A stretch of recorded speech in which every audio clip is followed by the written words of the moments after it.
En este episodio, Iván Maceda nos abrirá una ventana íntima y poderosa a lo que significa vivir con trastorno bipolar más allá del estigma. A través de su historia, que transita desde el alto rendimiento deportivo al diagnóstico y de la crisis del renacer también el lado creativo, vamos a explorar cómo es que la música, el teatro, la radio y la comunidad pueden convertirse en territorios de sanación y de sentido, encontrarle un sentido a la vida. Viviendo con bipolaridad será una conversación honesta para que naveguemos ciertos extremos emocionales que poco se han abordado. Vamos a ver cómo se puede transformar el dolor en un impulso y convertir la experiencia propia en un motor de proyectos culturales, académicos y sociales que pueden impactar muchas vidas. Estoy segura que va a ser un episodio que nos va a ayudar a escuchar la voz desde la experiencia de una persona que vive con este trastorno y nos va a llevar a que comprendamos desde lo humano, ya no tanto desde esos estereotipos sociales que hemos puesto tanto, y que vamos a recordar que detrás de cada diagnóstico hay una historia llena de matices, de fuerza, de posibilidades que merece ser escuchada. Entonces, estoy muy contenta de que estés aquí el día de hoy acompañándonos en este episodio. Y para arrancar, antes que nada, antes de que te conozcan, para los que nos están viendo, bueno, ya te están ubicando visualmente, pero para los que nada más nos están escuchando, que se den una idea de cómo es físicamente y cómo viene vestido nuestro gran invitado de hoy. Gracias, Cristina. Entonces, tú vas a describirme. Tú descríbete, porfa, cómo eres físicamente. Bueno, yo físicamente, híjole, qué difícil. Bueno, pues ahorita vengo con una chamarra con mangas color blanco, con color gris la chamarra, con una camiseta color azul, grisáceo, unos jeans, uso lentes con armazón rojo y blanco, de color, de forma redonda. Mi seña es una I en el alfabeto dactilológico, haciendo un círculo alrededor de mi lente, el derecho, así. Y ¿qué más? Pues no sé, soy de tez morena, no tan claro, cabello castaño oscuro, y bueno, traigo como un poco de un corte así como de mohicano, pero como entre formal y mohicano, no sé cómo decirlo. Soy muy malo para describirme, pero bueno, pues tengo que hacerlo más seguido. Es un inicio, y ahorita se viene una pregunta más compleja de cómo te vas a describir, pero antes de continuar con esa parte, por mi lado yo soy una mujer de estatura promedio mexicana, unos 56 aproximadamente, cabello largo castaño, tez blanca, y hoy traigo un suéter rosa y unas licras negras. Entonces, ¿estás listo para lo que sigue? De la pregunta de la descripción, bueno, yo mido unos 71 de estatura, ¿qué más? Soy una persona de complexión robusta, y pues, ¿qué más? No sé, tengo cejas como muy pobladas, un poco despeinadas tal vez, una nariz más o menos chata, pero entre chata, pero con un poco como medio respingada, no sé cómo llamarlo. Okay. Ahí les puse problemas. Con no sé, labios no tan gruesos, pero tampoco muy delgaditos. No sé. Vamos bien. Ahora, según yo, la pregunta más complicada más allá de la descripción física, es en esencia. En esencia, ¿quién es Iván? No, pues soy una persona que no le gusta la injusticia. Soy una persona que todo el tiempo está... Ahí lo conozco más porque soy una persona que mira muy para adentro. No tanto la apariencia, sino más lo que es adentro. Soy una persona que me gusta ser recíproca, justa. Tengo valores muy arraigados que tienen que ver también con la no discriminación, el respeto a los derechos humanos, los cuidados, estoy atento a las emociones todo el tiempo, dada mi condición, también me gusta la conexión entre las personas, me gusta que el trabajo en equipo, me gusta el cariño, cuidado, abrazo mucho, me gusta abrazar, soy muy sensible a muchas cosas y me emociona mucho el que la gente salga del sufrimiento, no sé, no le doy mucho valor al dinero, no le doy valor a atributos que tengan que ver con el poder y el sometimiento, me cae muy mal eso. Me gusta la libertad, me gusta el respeto y pues la comunicación. Ok, perfecto, va justo muy de la mano con todo lo que nos vas a ir contando a lo largo de tu historia, que yo me atrevo a decir eso, de que vale la mano por lo que pude leer en tu semblanza, lo que pudimos platicar, sí. Y que justo irá resaltando y la gente ya me comprenderá a lo largo de este episodio. Sí. Mencionabas un punto importante, una condición. Para esto me gustaría empezar con tu historia. ¿A qué condición es a la que te refieres? Pues mira, la condición los psiquiatras le llaman trastorno bipolar. Al final de cuentas, pues dentro de lo que nosotros hemos luchado es como quitar etiquetas psiquiátricas, dado que suelen ser muy ambiguas y suelen, como tú bien decías, encapsular o encasillar a una persona en un estereotipo, porque muchas veces piensan que el trastorno bipolar es ir de un extremo a otro de manera pues muy, como digamos, sine qua non, uno es bipolar, ¿no? Y ser bipolar pues es un atributo del ser, no debería ser, no puede, no es para nadie un atributo que hable de la persona como un ser. Entonces se dice padezco trastorno bipolar o vivo con la condición que un psiquiatra dijo que es trastorno bipolar. Hasta ahí. Porque sí, el trastorno bipolar, al final de cuentas, pues es una cuestión que tiene que ver con un abanico de emociones, y sobre todo es lo que se siente, y no siempre necesariamente se manifiesta de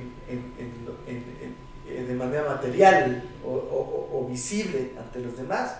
Uno puede vivir este abanico de emociones sin que pueda ser expresado.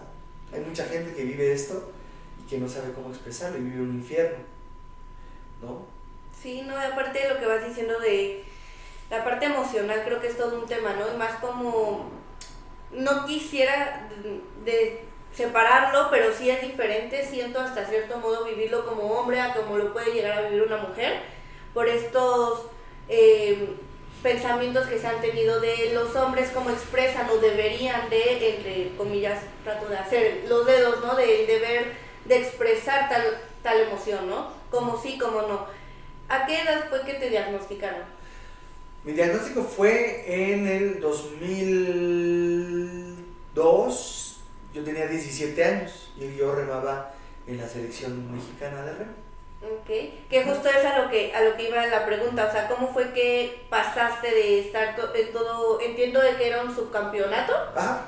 De todo esto del remo? O sea, el campeonato era de la digamos, era un campeonato juvenil internacional, panamericano. Ok. Y bueno, pues nosotros, en mi tripulación, quedamos en segundo lugar en el Panamericano, y pues digo, una de las frases que surgió por ahí de los entrenadores fue: tú que sonríes y fuiste el primero en perder. ¿No? Entonces, digo, no era necesario tal vez decir eso en ese momento, pero es un claro signo de una sociedad competitiva a lo Darwin, ¿no? Uh-huh. Donde pues todavía prima la ley del más apto o del más fuerte, ¿no? Que es la que te da agencia o no para poder vivir en un mundo con estas características, podría decir eso. Pero, bueno, pues yo ya tenía yo de por sí una frustración por no haber quedado en primer lugar. O sea, hicimos una toma de tiempo, un poquito de tiempo antes, unos 2 días antes de la competencia, hicimos récord de pista, entonces pues teníamos ya preparada la carrera para ganar, pero uno de los compañeros de la tripulación no entrenó toda la temporada junto con nosotros y se empaló y bueno, pues eso desembocó en que en la línea de meta fuera muy cuestionable si ganamos nosotros o si ganó Brasil, Okay. porque fueron centésimas de segundo, pero pues en México no hay todavía o en ese momento no tenían esta cámara que hace el photo finish, Okay. que puede determinar si sí o no, y la victoria se la dieron a Brasil en la línea de meta, y pues se transfirieron por ahí frustraciones de los entrenadores que ellos también estuvieron en Panamericano y también quedaron en segundo lugar. Pero pues además pues sí, a mí me tenían mucha estima, me tenían como mucha fe, porque pues yo no tenía las características de un remero que pudiera ganar. No tenía la estatura ni la complexión de un remero, y sin embargo pues yo era muy disciplinado. Entonces para ellos también fue la frustración un poco que no haya ganado. Compartieron eso, pero pues quien tuvo la responsabilidad en mayor parte fue quien metió a alguien que no había entrenado toda la temporada. Que también es muy importante ese trabajo en equipo desde los entrenamientos, ¿no? Porque si no se conocen, ¿cómo va a haber esa comunicación o esa...? No, y tal vez sí nos conocíamos, y es un buen amigo, pero la cuestión es que una persona necesita tener mucho tiempo de preparación para ya entrenar, competir en pues ya en esas ligas mayores, ¿no? Entonces, pues bueno, esa es una cosa, ¿no?, importante. Sí se necesita cierto temperamento y disciplina, mucha disciplina, pero además acompañamiento psicológico, que no hay, sobre todo, pues ahora ya Kenia Lechuga es una de las promesas de México cañona en el tema de remo, ¿no? La verdad que va para campeona olímpica, y ya ha ganado campeonatos mundiales, pero han cambiado las condiciones y digamos el presupuesto que se le dedica a remo. Y lo que dices de la salud mental, o sea, también esa parte de la presión que implica, ya han salido también muchos documentales, películas, ¿no?, de personas que son atletas y que dicen toda esta parte de la frustración, el exceso también como de estar entrenando y que eso se vuelve tu vida de cierto modo. Y para la edad que tenías, pues también las consecuencias, o se me fue la palabra, como lo que te perdías por la responsabilidad que ya tenías de ir a entrenar, ¿no? Claro. O sea, ya sea lo típico de esa edad de adolescente, una fiesta, una salida, una reunión, etcétera. Sí. Pero que tú tenías ese compromiso, ¿no? Los sacrificios, ¿no? Sacrificios era la palabra. Ajá. Y esta parte, ¿cómo fue entonces? ¿Te dijeron que habías perdido? ¿Escucharon los comentarios? ¿O cómo estuvo la situación? No, digo, esa fue la gota que derramó el vaso, y además yo no puedo responsabilizar a una persona o dos de todo lo que me sucedió. El trastorno bipolar es multifactorial, y viene desde cuestiones genéticas, que las hay.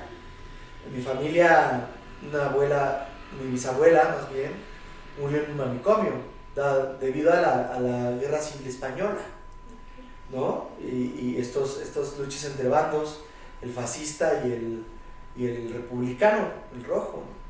Entonces, tengo esa historia, pero también pues, los estresores ambientales, también hubo decepciones amorosas muy importantes.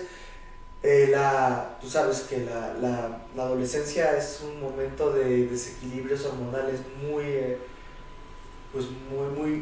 crítico, muy crítica esta etapa, y bueno, pues También pues hay cuestionamientos de qué es uno, qué va a ser uno en la vida, porque te preguntan a qué te vas a dedicar, te preguntan cosas muy clave en un momento donde hay un intercambio de neurotransmisores que es crítico, ¿no? Entonces, hoy en día los adolescentes están viviendo cosas muy difíciles, ¿no?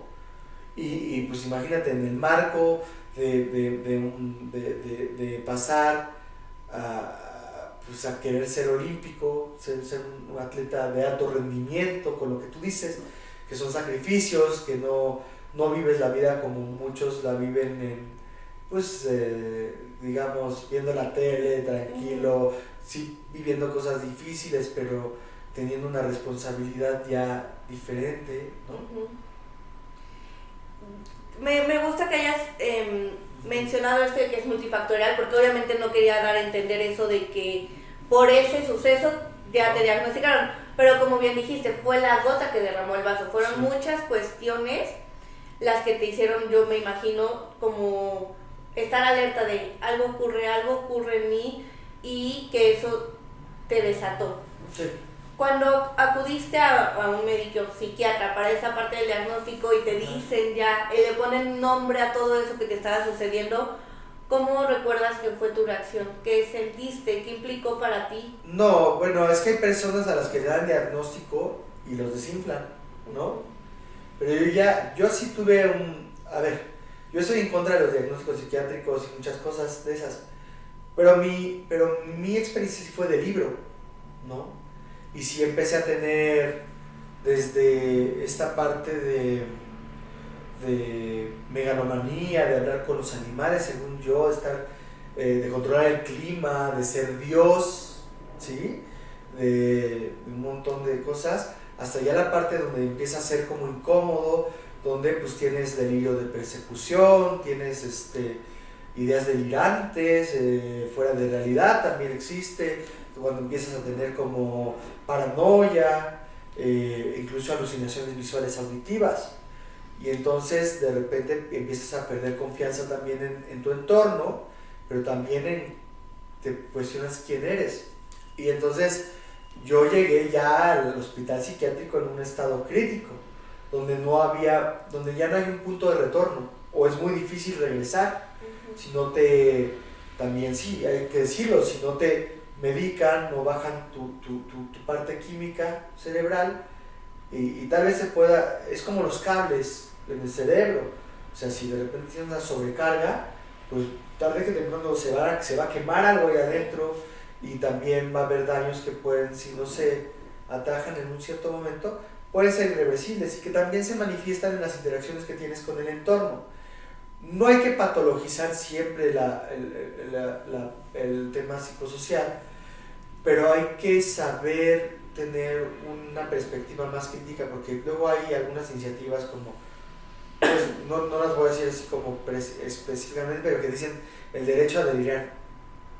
Sí hay derecho a delirar, a ser diferente y todo, pero yo creo que deberíamos pensar cuando se sufre, y hay momentos en la manía donde está la sobrecarga, que tienes sensaciones, incluso en mi caso en la región occipital, donde hay una tensión muy fuerte y ya de repente no sabes qué hacer con ello.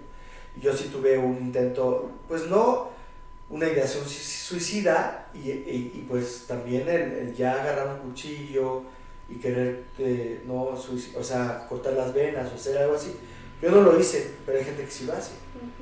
Hay gente que sí, pues porque es mucha la desesperación que uno tiene, porque uno no sabe qué está sucediendo.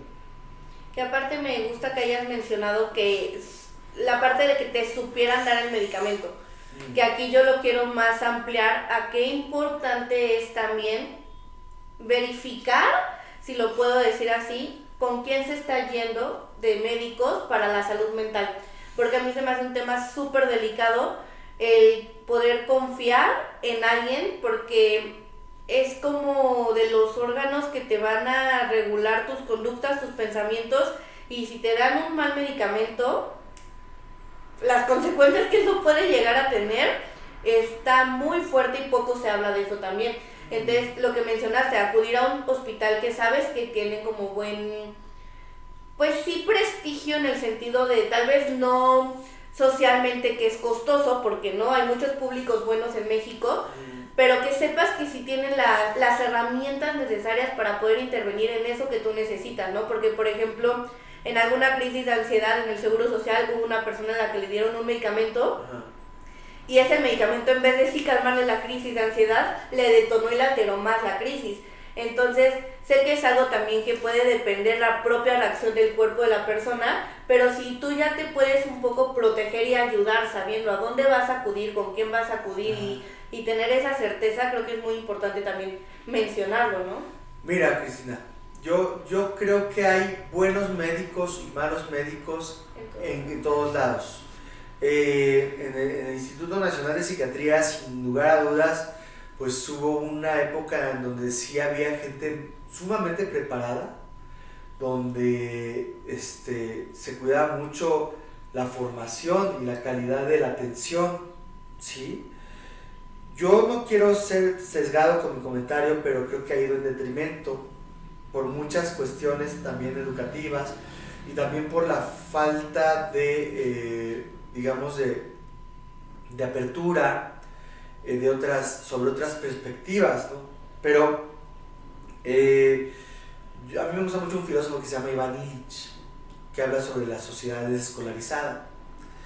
Y él cuestiona mucho los títulos académicos o los títulos profesionales que sean como el digno certificado de quien sí sabe o quien no sabe. Porque hay de todo. O sea, hay gente que puede tener los títulos del postdoctorado y el certificado en Yale y en Oxford, lo que tú quieras, y en Harvard, y hasta dónde llegan realmente sus competencias, ¿no? Totalmente podrían ser en algún momento filtros, pero lamentablemente muchas de las universidades que tienen esta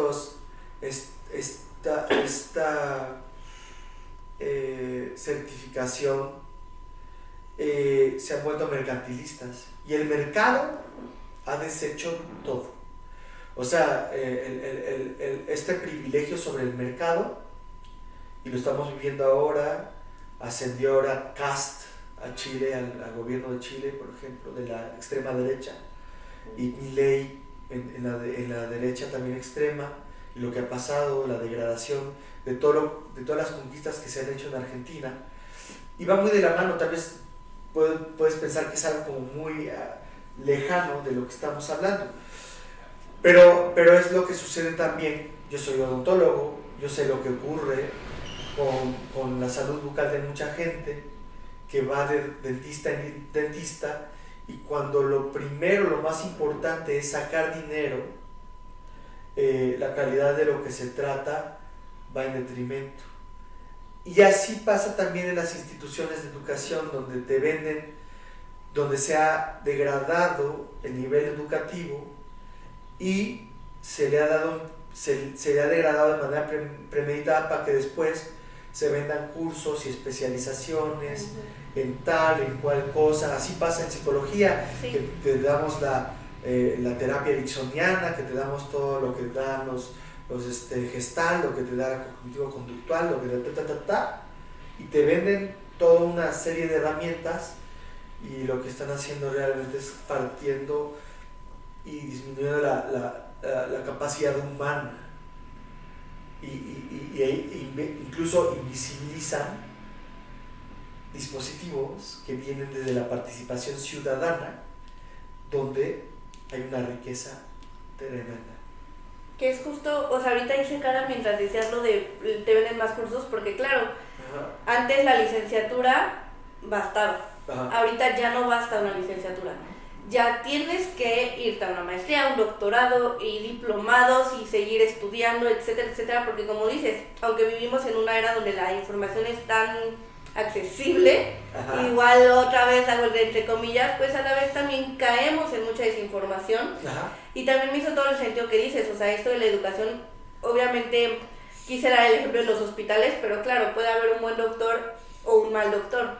Entonces también ahí qué importante es como esa ética, ¿no?, de las personas, porque sí me parece algo, pues a mí en sí como psicóloga lo de la salud mental, los medicamentos se me hace un tema muy delicado que las personas sí tienen que informarse antes de tomar cualquier medicamento, ¿no? Si para todo el cuerpo en general es importante, para cómo va a funcionar tu cerebro, creo que más, ¿no? Y déjame irnos un poco también a la parte de otras áreas de tu vida que mencionaba al inicio en la descripción del episodio. Esta parte de la música, del teatro, la radio, también han tenido una transformación impresionante en los últimos años. ¿Y cómo es que ahora más que nunca puedo decir o quiero decir que se utilizan como espacios para poder resignificar el dolor?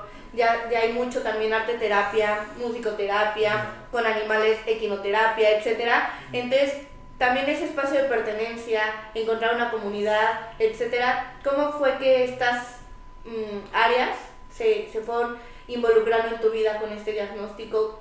Diciendo diagnóstico para que la gente entienda. Sí, como un antes y un después, ¿no? Pero también sabiendo que hay que romper y cambiar esas palabras que vamos a utilizar, ¿no? Bueno, mira, yo venía muy combativo porque tengo una pelea ya bizantina con la gente administrativa. Pero yo trato de ser compasivo y entender una parte.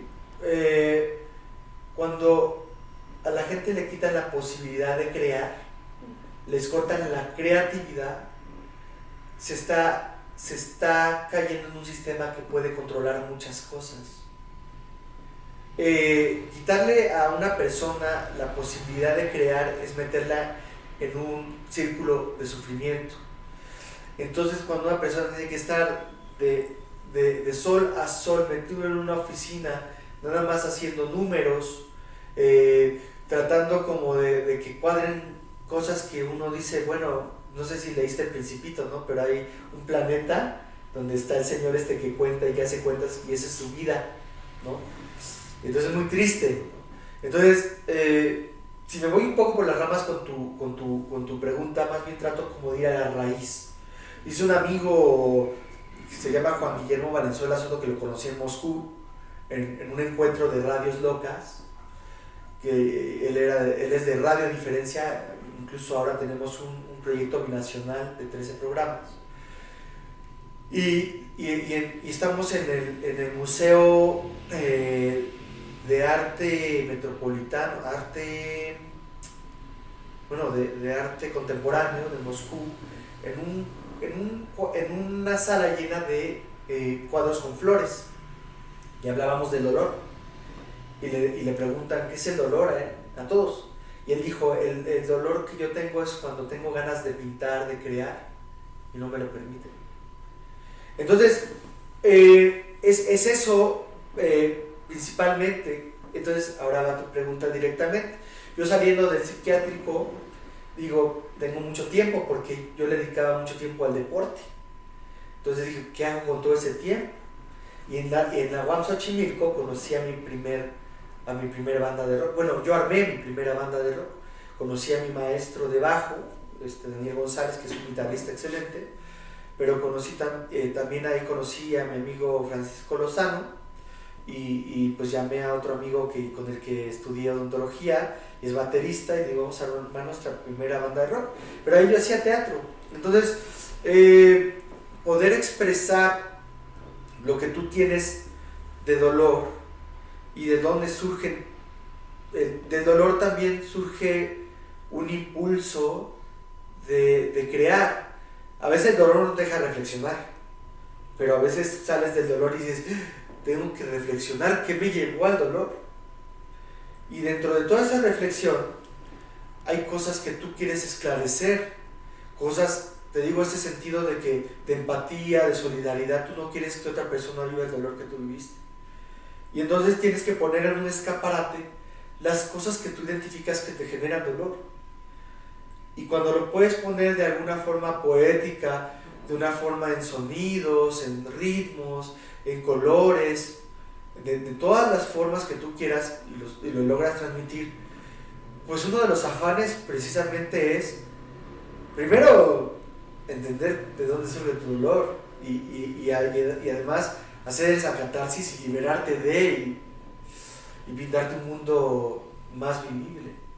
Pero después lo que buscas es también conectar con otras personas y tal vez ayudarles a entender que de dónde surge ese dolor y cómo es que lo puedes expresar y, no sé, invitarlos a hacer arte, ¿no? Uh-huh.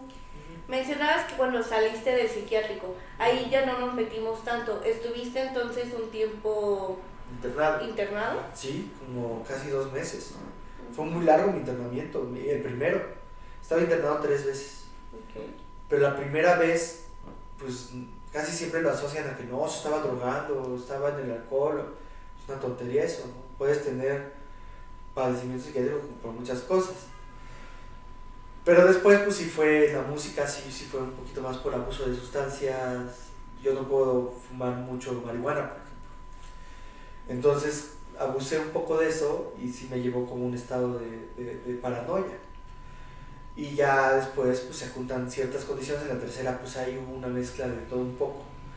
Pero sin lugar a dudas pues tenía que ver también con que todavía pues había dudas de qué es lo que te genera regresar a un estado psicótico, ¿no? No saber gestionar ciertas cosas. Me perdí un poco en la pregunta. Justo era un poco saber tu historia, el contexto de que habías estado internado. Ajá. Y nos estabas como platicando esa parte. Sí. Y también un poco, ahorita estaba acordándome que mencionabas una parte de proyectos que has hecho, además de lo de la banda de rock, decías algo de proyectos culturales, académicos, sociales a lo largo de tu historia. Ajá. ¿Cómo es que surgieron, funcionan estos para ti? Desde toda esta experiencia que traes de internamiento y de desestigmatizar un poco también el estar dentro de un psiquiátrico, porque como dices, utilizaste la palabra manicomio para contar de tu abuelita, si no me recuerdo. De mis abuelas. Que justo son palabras que se utilizan, ¿no? O se utilizaban más antes para referirse a un hospital psiquiátrico. Y entonces todas esas películas de Hollywood para atribuir a la salud mental, a las enfermedades mentales, etcétera. Y un poco también romper con esas creencias y decir, a ver, ok, puede haber tal tema mental en una persona, pero puede llegar a un tratamiento en algunos casos que le permita tener una vida funcional, que le permita tener estos proyectos de vida como tú los has ido teniendo, ¿no? Bueno, a ver, es que cuando nombras manicomio estás hablando de una etapa de la psiquiatría, donde el manicomio era un lugar de confinamiento, no era un lugar en donde esta visión médico-rehabilitadora era menos dura, que sigue siendo una visión médico-rehabilitadora, pero el manicomio era un lugar de confinamiento donde ponían a la persona que era problemática, que era molesta para los demás y donde no se le escuchaba, y donde se le callaba, se le metía electroshocks, se les hacían lobotomías y se les hacían una serie de acciones muy vejatorias de derechos humanos. Después el hospital psiquiátrico también ha tenido sus cambios. Franco Basaglia cierra un hospital en Trieste, ¿no? Y porque él tenía una visión antipsiquiatra, y entonces trata de dejar de ver a la persona con un padecimiento psiquiátrico como alguien peligroso, sino que empieza a ver que el peligro es la interacción entre el que es normal y el que está loco, ¿no? Y entonces, pues sí, obviamente va cambiando un poco más esto, ya hay más apertura para hablar de los padecimientos psiquiátricos. En la pandemia hubo un boom de personas que empezaron a tener, sobre todo estos estados de ansiedad generalizados, muy fuertes, donde empezaron a tener depresión, donde empezaron a tener, pues sí, estas situaciones como muy complicadas de ansiedad, no me acuerdo, se me olvidó un poquito estos otros diagnósticos,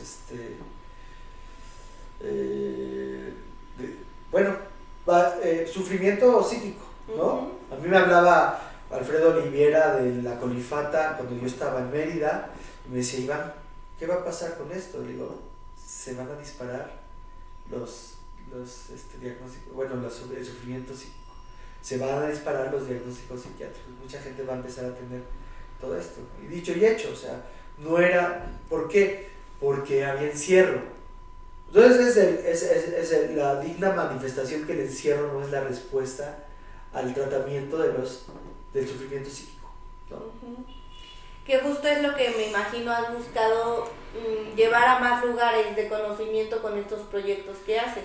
Yo caí en una escuelota que se llama Radio Abierta, que es un dispositivo de comunicación para la inclusión social, que quien lo lleva adelante es Sara Makowski, y pues yo caigo ahí porque mi exnovia me dice vamos, porque le va a pedir en su mano una compañera que ella conoció en el psiquiátrico, a un compañero que yo conocí en el psiquiátrico, y entonces me dice vamos, y me quedo maravillado del programa porque era un dispositivo, era una rueda con muchas personas con padecimientos psiquiátricos, 30 aproximadamente, a veces más, y intercambiamos experiencias, lo que hemos vivido con todo eso. Y entonces el diálogo empieza a armarse en torno a ese tema, era el pretexto, había muchos otros temas, y empezamos a entender que hay muchas similitudes, que hay muchas cosas que vivimos muy parecidas, que incluso muchos de nuestros delirios o muchas de nuestras ideas de paranoia, etcétera, tienen que ver más con el contexto y el entorno en el que vivimos, ¿no? ¿Algún como ejemplo que se te venga para...? Los extraterrestres. Okay. Tú pones en Hollywood un montón de películas de extraterrestres y la gente está, pero súper preocupada de que sí hay extraterrestres, de lo desconocido y todo eso. Y entonces te das cuenta que muchos de las personas con las que yo estuve internado, porque yo también, cuando yo estaba internado en el Instituto Nacional de Psiquiatría, había 12 habitaciones, entonces a veces hacíamos intercambio con todos ellos, entre todos hacíamos intercambio. Y una constante pues era los extraterrestres que nos invaden. Otra constante era que yo era Dios. Y entonces nos peleábamos por quién era Dios. ¿No? o sea, cosas así muy raras, ¿no? Y de repente, no raras, pero que están en el medio. Y de repente, pues, temas de coyuntura, ¿no? Que si la guerra, que si las bombas atómicas, o ¿qué otro? Que si están intervenidas las líneas telefónicas. La intervención de las líneas telefónicas sigue siendo un tema. Ahora los hackers, que si que te están viendo desde el panóptico y que... Vamos a una parte así central. Yo siempre digo que es como la enfermedad del ego, cuando uno se siente súper importante y la última Coca-Cola del desierto. Y entonces uno se enferma porque entonces todo recae en uno. Y uno tiene la responsabilidad del destino del planeta. Aparte, estos temas me imagino que también se aumenta la intensidad en la cual se puede presentar con la realidad que vivimos. Hay guerra, hay lo que dices de los hackers, hay nuevas, como las noticias que vives en el día a día, también me imagino que verlas te puede como detonar demasiado todo este tipo de pensamientos, de delirios que ibas mencionando, ¿no? Y las pláticas también han de estar interesantes en el sentido de que es como la filosofía, me imagino, o sea, mucho que puede llegar o pudo haber llegado a ser tabú en su momento, pero que ahora son de las grandes escuelas que hay, ¿no? Entonces también ustedes, como varios puntos que vayan diciendo, pues se pueden también tomar como herramientas, ¿no? Para cualquier situación en la vida de cierta forma, o sea, buscar encontrar las cosas de valor que hay en todo lo que todos decimos, incluidos los que tienen algún diagnóstico, por llamarle así, de algún tema mental, ¿no? Que es lo que vas diciendo, o sea, también no estarlos excluyendo y no encerrarlos en, tienes esto, quédate ahí y no eres valioso para la sociedad, sino que ver que aunque tengas el apellido que tengas mentalmente, puedes llegar a aportar algo a la sociedad, ¿no? En cualquiera de los aspectos que se desenvuelve. Esta parte también me gustaría mencionar o adentrarnos un poco, que decías cómo se iban a hacer esas amistades entre los propios internos, por llamarlo así, de los hospitales psiquiátricos. O sea, hacían amistades, incluso hasta relaciones amorosas.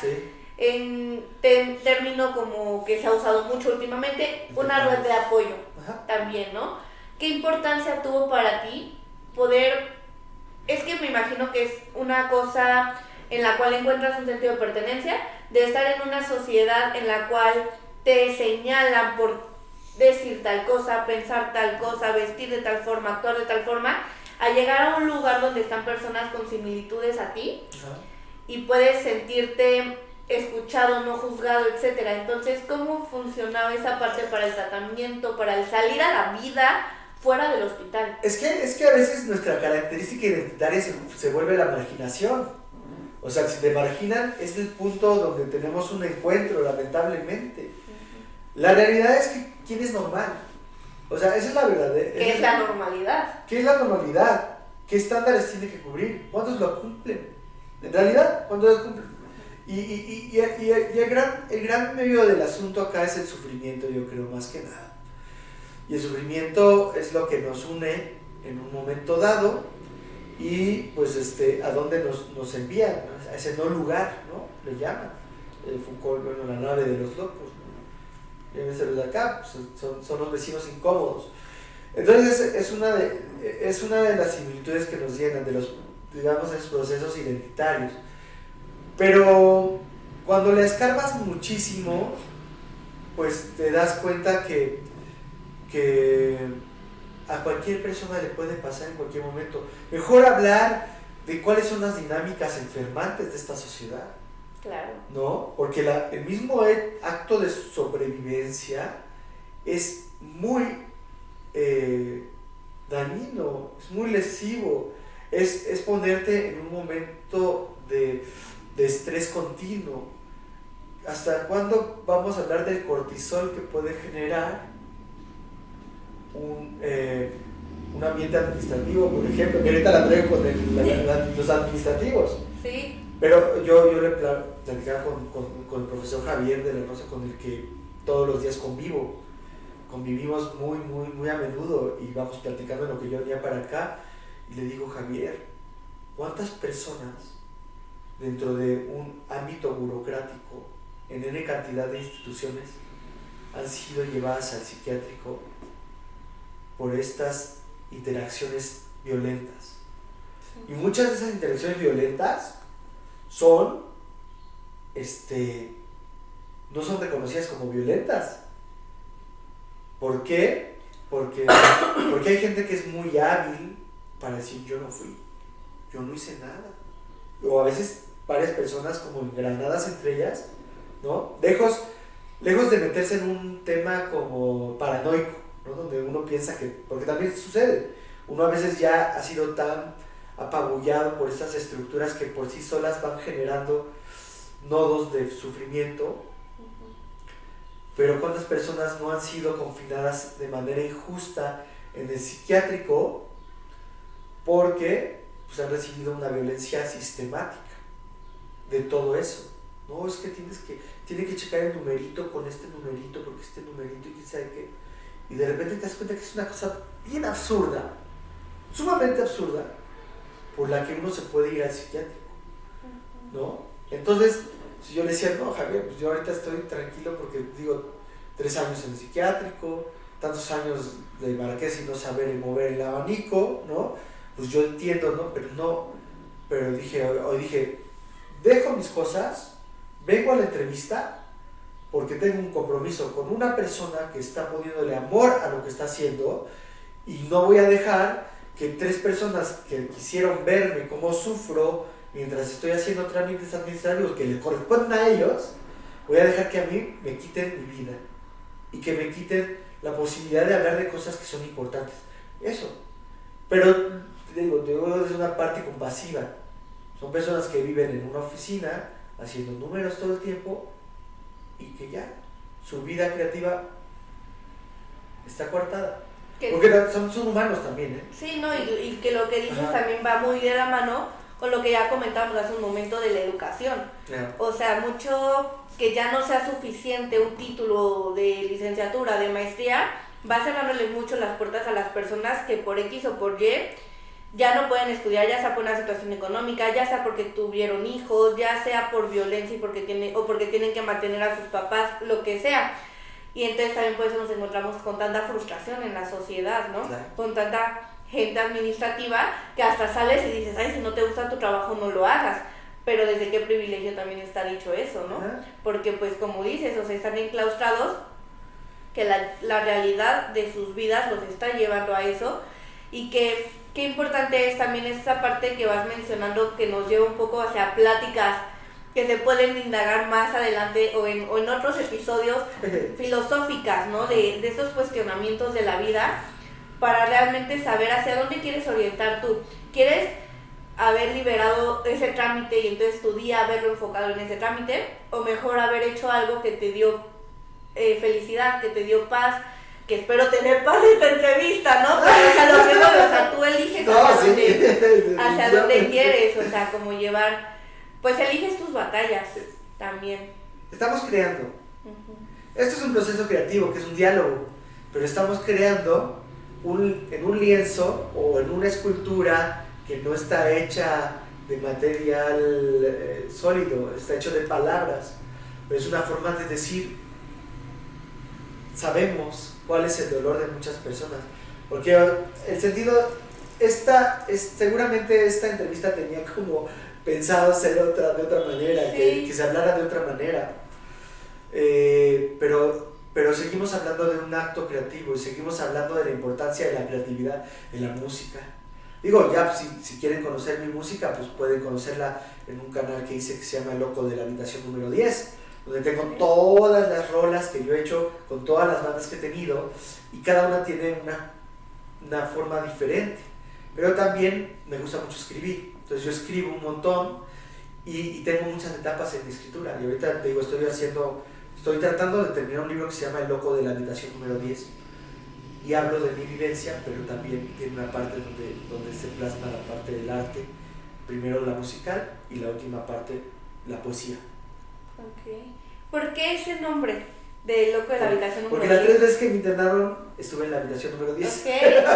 Ok, no, es que yo iba más a la pregunta de que tu respuesta pensé que iba a ser eso de que las 3 veces te tocó esa habitación. Ajá. Está como que muy loco también, o sea, de las coincidencias de la vida. Sí. Pero más bien porque me recordaste a el libro que estoy por terminar, de El Hombre en Busca de Sentido, de Víctor Frank, muy conocido, sí, ¿no? Claro. Yo apenas lo estoy leyendo, pero que justo dice cómo nos cerramos a que el nombre de una persona, la historia de una persona, ya solamente era el número de prisionero que iba a ser en tal campo de concentración. Y como tú ahorita lo mencionaste, como que se hizo un match en mi cerebro de pues sí, o sea, lo estás un poco también llevando a eso. No estás poniendo tu nombre, no estás poniendo, no sé, por ejemplo, el episodio que va enfocado, o iba un poco más al inicio enfocado a esta parte de la bipolaridad, pero que no va hacia eso, sino al número de habitación que tenías. Como si pusieras tu número de expediente un poco también, ¿no? Que loco también ahí se va viendo. Sí, no, pues o sea, es el pretexto, ¿no? Pero es también un poco para que se piense que uno no es un diagnóstico psiquiátrico, uno es un cúmulo de experiencias. Si yo me hubiera quedado, aunque sí soy el loquito, y entonces ya como soy el loquito, sí ya voy, y yo me quedo en mi cuartito, en mi casita, que me den todo, ¿no? O que no me den nada, porque hablabas de las violencias estructurales, ¿no? O de las mujeres. No es lo mismo ser loco que loca, ¿no? No es lo mismo ser loco pobre que loco con mucho dinero. No digo que las personas con un montón de dinero y sea menos la locura y sea menos el sufrimiento. No. Puede ser una forma de sufrimiento muy diferente y a veces muy complicado. Sí, totalmente. Y esto, aparte de cómo se va presentando diferente en cada persona, también me lleva un poco a que para ir cerrando en el episodio, desde tu experiencia, cómo lo vas compartiendo, qué tan abiertamente comunicas en tu día a día: tengo bipolaridad. Todo el tiempo. ¿Sí? Pero es un acto más que es un acto como de autoestigmatizarse, porque a mí me decía mi psiquiatra, no lo digas porque la gente es gacha, 13 años diciéndolo en radio y lo que sigue y acá, donde sea, porque es poner a prueba también a la gente con sus prejuicios. ¿Sí? Tú les dices, a ver, este es un atributo más, como tener la piel de tal color, o que los lentes del color de tal como pensamos, o que es una cosita más de un todo que somos. Somos mucho más que eso. Claro. Y si lo vemos así, hacemos mucho más de lo que nosotros nos limitamos a ser bipolar. Todos tenemos un montón de emociones todo el tiempo. Y digo, lo importante no es si tienes la condición maníaco-depresiva o como le quieras llamar. Lo importante es lo que dices, ¿no? El hombre es lo que sus circunstancias y lo que hace de ellas. Claro, eso me gusta mucho. Para cerrar, ¿qué mensaje te gustaría dejarle a todas las personas que escuchen o vean? No solo los que estén recibiendo por primera vez, no, solo se recibe una vez, ¿no? Pero bueno, que estén recibiendo apenas esta parte de un diagnóstico, llamándolo así, o a los familiares o conocidos de alguien con bipolaridad. ¿Qué te gustaría decirles? Que no es el fin del mundo, esa es una, que va a ser el significado que tú le des a eso. Porque hay quienes le dan un significado como una tragedia. Y si es doloroso, y si puede ser el fin, o puede ser trágico, muy trágico, tal vez el causante de.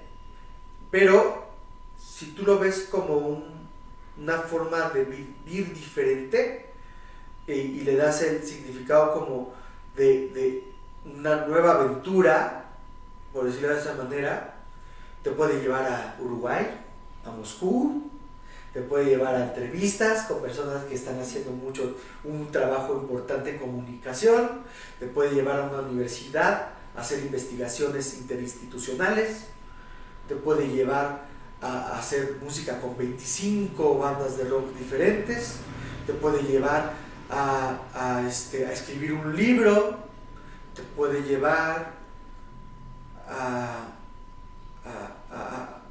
hacer comunidad y a ser solidario con toda la gente que también vive las cosas que tú estás viviendo.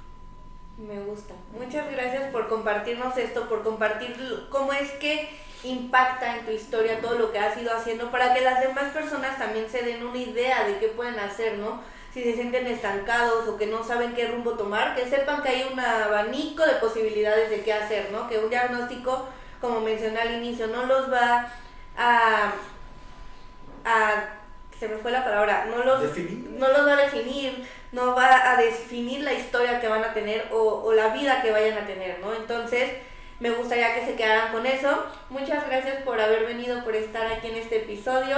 Gracias a ti. Y a todos los que escucharon, muchas gracias. No se olviden que es muy importante que se suscriban y que compartan el episodio para que justo este diálogo, estos cuestionamientos y estas reflexiones puedan llegar a más personas. No saben si al compartir le va a llegar a alguien que necesitaba escucharlo en ese momento. Entonces, vayamos haciéndolo, vayamos haciendo comunidad y nos vemos en el próximo episodio.